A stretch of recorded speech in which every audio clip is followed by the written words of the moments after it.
চলো যাই চলো যাই চলো যাই চলে যাই দূর বহুদূর গায়ে মেখে জড়ি বোনা সোনার দূর চলো যাই চলে যাই দূর বহুদূর গায়ে মেখে জড়ি বোনা সোনার দূর চলো যাই চলে যাই দূর বহুদূর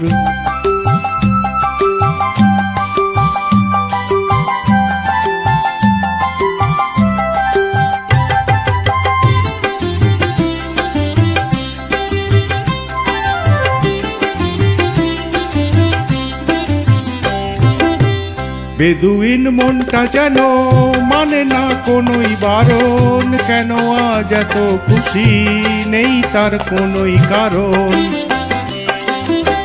বেদুইন মনটা যেন মানে না কোনোই বারণ কেন আজ এত খুশি নেই তার কোনোই কারণ বাউলই বাতাস যে তার একটা রাতে ধরেছে সুর বাউলই বাতাস যে তার একটা রাতে ধরেছে সুর চলো যাই চলে যাই দূর বহুদূর গায়ে মেখে জড়ি বোনা সোনার দূর চলো যাই চলে যাই দূর বহুদূর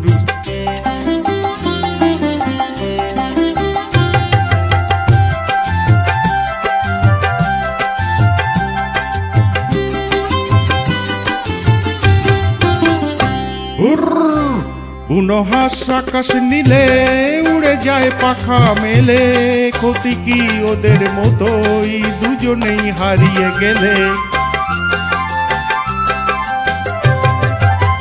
বুনহাস আকাশ নীলে উড়ে যায় পাখা মেলে ক্ষতি কি ওদের মতোই দুজনেই হারিয়ে গেলে শিশিরে ছড়িয়ে আছে সবুজ ঘাসে লাখ কোহিনূর শিশিরে ছড়িয়ে আছে সবুজ ঘাসে লাখ কোহিনূর চলো যাই চলে যাই দূর বহুদূর গায়ে মেখে জড়ি বোনা সোনার দূর চলো যাই চলে যাই চলো যাই চলে যাই চলো যাই চলে যাই চলো যাই চলে যাই চলো যাই চলে যাই চলো যাই চলে যাই চলো যাই চলে যাই চলো যাই চলে যাই চলো যাই চলে যাই চলো যাই চলে যাই চলো যাই চলে যাই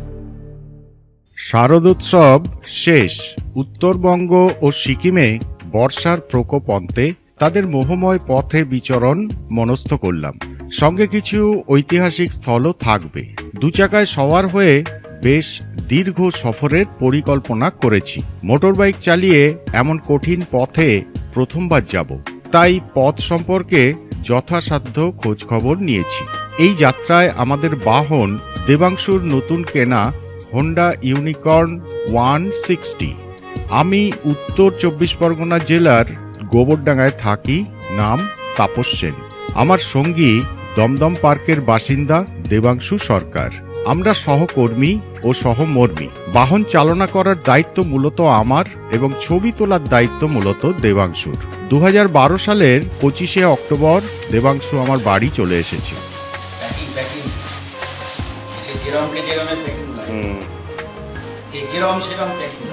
দুটো ব্যাগে সব জিনিসপত্র নিতে হবে এখন গোছগাছ চলছে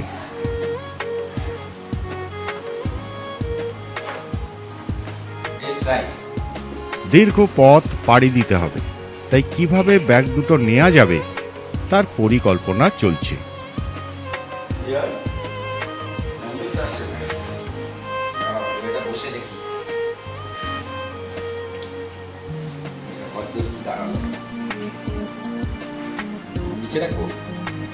নিচে রাখলে তবে উঠতে হবে আবার খেয়াল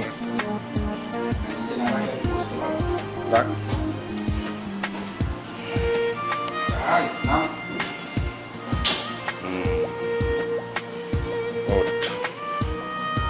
দেখিস পড়িস না জানো আবার।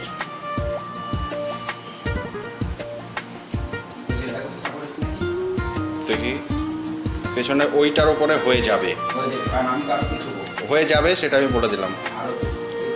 তো সিটের ওপরেই ওটা সাপোর্ট নিয়েছে, তার মানে ওইটার ওপরে হয়ে যাবে। হুম, অসুবিধা নেই।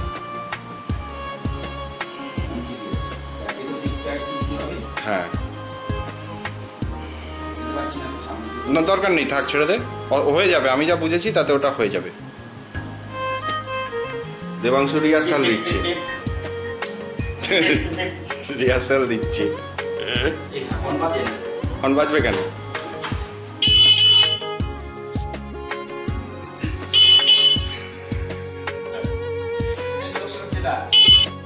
দেখে নেওয়া যাক এই পর্বের পথটা।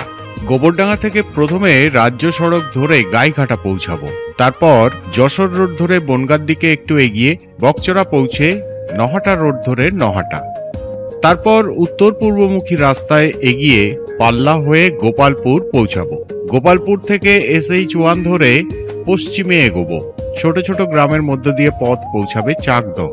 চাকদহে আমরা ধরবো NH34। উত্তর দিকে এগিয়ে আসবে রানাঘাট, একটু এগিয়ে আমরা ধরবো SH11। বীরনগর, তাহিরপুর, বাতকুল্লা হয়ে আমরা পৌঁছে যাব কৃষ্ণনগর। কৃষ্ণনগরে আবার আমরা NH34 ধরব। ধুবুলিয়া, গাছা, ভোলাডাঙ্গা পেরিয়ে আমরা চলে আসব বেথুয়া ডহরি। এবার রাস্তা উত্তর পশ্চিমে, দেবগ্রাম, পাগলাচণ্ডী পার হয়ে আসবে পলাশী। পলাশী থেকে গ্রামের পথ ধরে পলাশী যুদ্ধ স্মারক। 150 কিলোমিটার রাস্তা, সময় লাগবে 4.5 থেকে 5 ঘন্টা। 26শে অক্টোবর ভোর হওয়ার আগেই যাত্রা শুরু হলো। আমরা স্টার্ট করলাম, এখন 3:40 বাজে। প্রথম ভোরের আলো ফুটছে, আমাদের সাময়িক ব্রেক। অন্ধকারের মধ্যেই গাইঘাটা, বকচড়া, গোপালনগর হয়ে চাকদার রোড ধরে পৌঁছে গেছি চাকদা। এখন আমরা দাঁড়িয়ে আছি NH34 এর উপরে। এই রাস্তা আমাদের নিয়ে যাবে উত্তর দিনাজপুরের ডালকোলা। রাস্তা বেশ ভালো দেখছি, তবে পরে কেমন হবে সেটা তো আর জানা নেই। এখন প্রায় 5টা বাজে। স্থানীয় রাস্তায় আসতে গিয়ে অনেকটা সময় লেগে গেছে।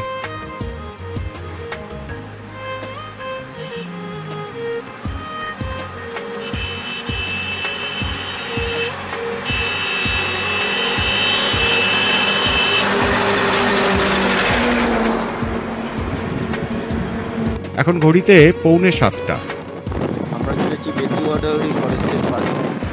আজ এখনো পর্যন্ত আমরা 130 কিলোমিটার পথ এলাম। পরিষ্কার আবহাওয়া, ভালো রাস্তা, বেশ উপভোগ করতে করতে এগোচ্ছি আমরা। বেথুয়া ডহরি একটি অভয়ারণ্য, বেড়াতে আসার জন্য ভালো জায়গা।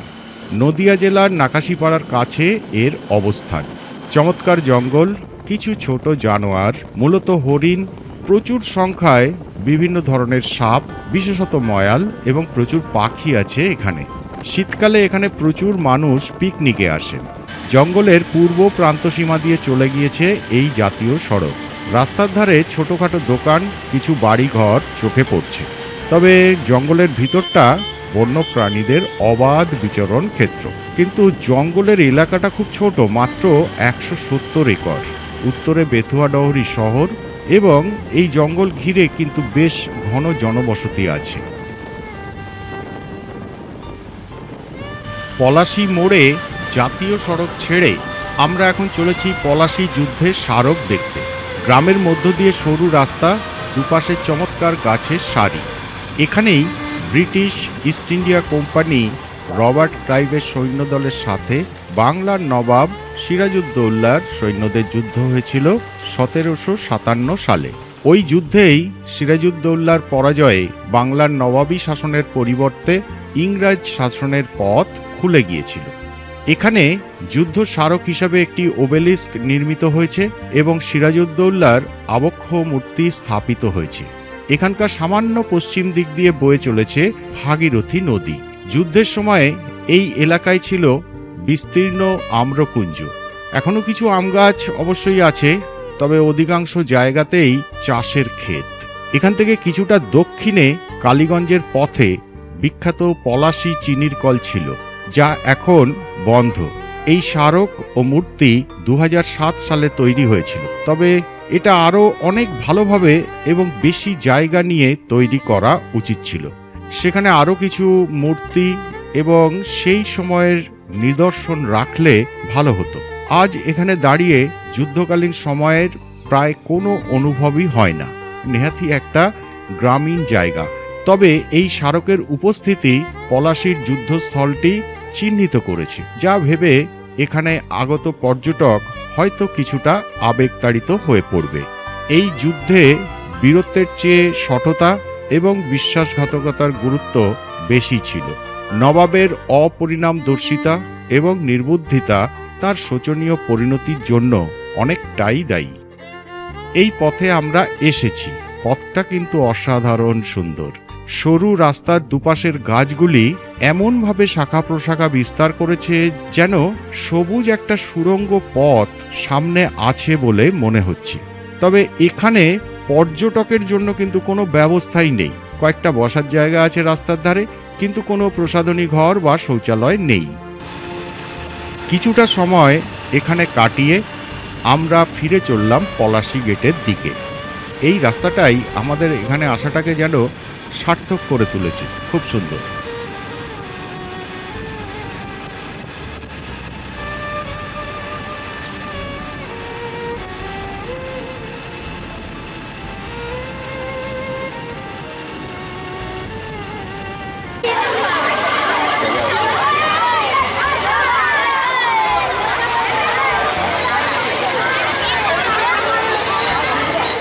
আজ ঈদ উজ জোহা, তার জন্য মেলা বসেছে, বেশ ভিড়।